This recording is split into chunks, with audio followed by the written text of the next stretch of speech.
अक्सर अपनी किस्मतों को वही कोसा करते हैं जिनको ऊंचे ऊंचे ओहदों पर रिश्वतें नहीं मिलती।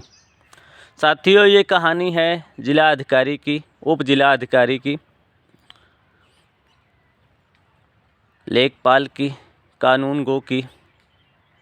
और ऐसे ऐसी जो तगड़ी शिक्षा हासिल करके बाद उनको ऐसा पद मिल जाता है जहां रिश्वत नहीं मिलती।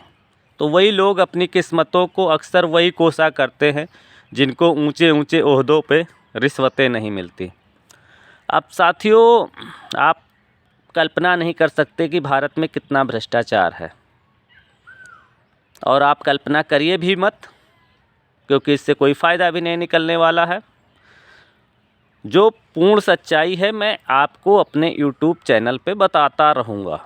आप सिर्फ हमारा YouTube चैनल देखते रहिए, हमारे YouTube चैनल को लाइक करिए, सब्सक्राइब करिए और बेल आइकन का बटन दबाना ना भूलें। भारत में जो लूट हो रही है, उसमें जो लूट जिन लोगों ने मचा रखी है, उनमें सबसे बड़ा नाम आता है जिला अधिकारी का, जो आप जानते हैं। दूसरा बड़ा, उससे भी बड़ा अगर नाम आपको देखना है तो कमिश्नर, इनकम टैक्स कमिश्नर का, सेल टैक्स ऑफिसर का, सीबीआई के बहुत बड़े बड़े अफसर हैं, छोटे अफसर भी सीबीआई के इसमें लगे हुए हैं लूट में। हर जगह लूट है, नीचे से लेकर ऊपर तक लूट है। और इस लूट का हिस्सा जो होता है ये विदेशों में चला जाता है, जो काला धन कहलाता है। एक सरकारी आंकड़े बता रहे हैं कि भारत से हर साल 7,000 व्यक्ति भारत को लूट कर विदेशों में शिफ्ट हो रहे हैं। विदेशों में शिफ्ट हो जाओ, अच्छी बात है, मगर भारत को लूट करके आप विदेशों में शिफ्ट हो रहे हो, ये गलत बात है। और सरकार भ्रष्टाचार के बड़े बड़े वादे करती है कि हम ख़त्म कर देंगे, जैसे केजरीवाल वगैरह वगैरह। भ्रष्टाचार कर कौन रहा है? जिला अधिकारी, उप जिला अधिकारी। आज तक इन पर कभी रेड नहीं पड़ती, हमने देखा नहीं कि हाँ इन पे कभी रेड पड़ती हो। कभी सीबीआई वाले इनके ऊपर रेड मारते हों, कभी इनके ऊपर होता है। अगर एक दो दिखाने के लिए करते हैं कि एक दो दिखा दिए। अच्छा, ये तो बात हुई कि आपने इसको समझ लिया अच्छे तरीके से। अब जो नेता है वो भी लूट का बहुत बड़ा व्यक्ति है, पर वो इनके मार्फत ही लूट करता है, इनके संरक्षण में लूट करता है। वो भी विदेश भाग जाता है। व्यापारी इनके संरक्षण में लूट करते हैं, बैंकों का पैसा गबन करके विदेश भाग जाते हैं। अच्छा, अब जिस बात के लिए हमने इस वीडियो को बनाया, जो बहुत बड़ा मुद्दा था, अब हमारी किताबों में जो पढ़ाया जाता है उसमें अंग्रेज़ों को लुटेरा बताया जाता है, मुग़लों को लुटेरा बताया जाता है।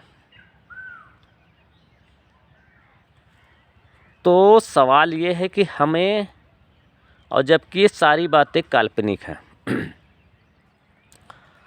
इनमें पूर्णतः सच्चाई नहीं है, और ये कितनी सच्चाई हो भी तो उससे आपका कोई लेना देना नहीं है। उसका आप कर क्या पाओगे? वो मर गए, सड़ गए, अंग्रेज़ यहाँ से चले गए, मुग़ल भी ख़त्म हो गए, उनका शासनकाल ख़त्म हो गया। तो अब उनको उस पर चर्चा करके, बच्चों को पढ़ा करके उससे क्या फ़ायदा मिलने वाला है? इससे भारत में कहावत है, सांप चला गया लकीर पीटे से कोई फ़ायदा नहीं। तो भारत की जो शिक्षा है बच्चों को दी जा रही है, वो लकीर पीट रही है। वो बता रही है कि हाँ अंग्रेज़ लुटेरे थे, मुग़ल लुटेरे थे। अरे वो तो चले गए, अब बच्चों को बता करके क्या फ़ायदा है? अब बच्चे क्या करेंगे? उसका अचार डालेंगे ऐसी शिक्षा का। तो वही अचार डाला जा रहा है ऐसी शिक्षा का। आज शिक्षा में सुधार हो तो वो बहुत ही गहनता से होना चाहिए, और उसमें आज के जो लुटेरे हैं उनका नाम मेंशन करके किताबों में चालू कर दो पढ़ाना। देखिए, भ्रष्टाचार अपने आप ख़त्म होना चालू हो जाएगा, क्योंकि और पता चल जाएगा कि हाँ कौन सा अधिकारी, कौन सा कर्मचारी, कौन सा नेता, कौन सा मंत्री लूट कर रहा है, सब पता चल जाएगा। कैसे कैसे कांड हुए, कैसे घोटाला हुआ।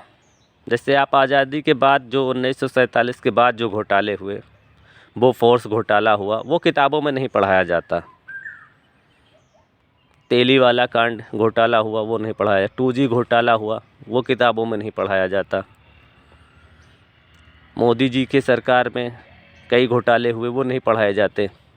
अटल जी के सरकार में कई घोटाले हुए, वो नहीं पढ़ाए जाते। बच्चों को अगर आपको एक जिम्मेदार नागरिक बनाना है तो आपको आज के लुटेरों की लिस्ट उनको सौंपना ही होगा, क्योंकि कल वही भारत का भविष्य बनेंगे। आप इस बात को एकदम स्पष्ट समझ लीजिए कि अगर हमें भारत को लूट से बचाना है तो लुटेरों की जो लिस्ट है, जो लूट रहे हैं, उनकी लिस्ट हमें अपने बच्चों को दिखा देनी कि भाई ये लुटेरे हैं, इनसे समझ जाओ ये पार्टियां लुटेरी हैं। वो बच्चों को कब पढ़ाया जाएगा? और एक शिक्षक जो रियल शिक्षक होता है, उसका 2 काम होना चाहिए। एक तो बच्चों को वास्तविक शिक्षा दे, किताबी की शिक्षा को छोड़ करके देना चाहिए, और दूसरा उसको बताना चाहिए कि किस तरीके से इस शिक्षा में भी अभी कमी है, इसमें और सुधार किया जाए। एक जिम्मेदार शिक्षक वही होता है। और भारत में जो शिक्षक हैं उनका एक काम है 1-1.5 लाख 3-4 लाख वेतन लेना, और जैसा किताबों में बता दिया सरकार ने वैसा बच्चों को पढ़ा दो, मामला ख़त्म। मतलब अगर आपको लूट से बचाना है तो आपको आज के चोरों की लिस्ट आपको अपने बच्चों को देना होगा, आज के भ्रष्टाचारियों की लिस्ट आपको अपने बच्चों को देना होगा। कौन सरकारें ऐसा कर पाएंगी? जो खुद लूट रही हैं, क्या वो ऐसी शिक्षा लागू कर पाएंगी? नहीं लागू कर पाएंगे। आप आज से सोचना चालू करिए। जब आप सोचना चालू करोगे तब कल हो पाएगा वो। आप सोचना ही नहीं चालू कर रहे हो, आप अपने जिम्मेदारियों से बच रहे हो। लेकिन आपको अपनी जिम्मेदारी लेनी ही होगी। अगर आप अपनी जिम्मेदारी नहीं लोगे तो नेता मंत्री ऐसे ही लूटते रहेंगे, आप गरीब के गरीब रहोगे, आपकी आने वाली पीढ़ियां गरीब रहेंगी, आपके बच्चे गरीब रहेंगे, आपको बेरोजगारी का सामना करना पड़ेगा, आपको महंगाई का सामना करना पड़ेगा, आपको भ्रष्टाचार का सामना करना पड़ेगा। जो समस्याएं आज हैं वो कल आपके बच्चों को झेलनी पड़ेंगी। आपका बच्चा इन चीज़ों से तनाव में आकर के आत्महत्या कर लेगा। जो समाज आप दे के जा रहे हो वो आपकी गलती है, उसमें आप अपनी गलती को सुधारो ताकि आपका बच्चा आत्महत्या करने से बच सके। धन्यवाद साथियों।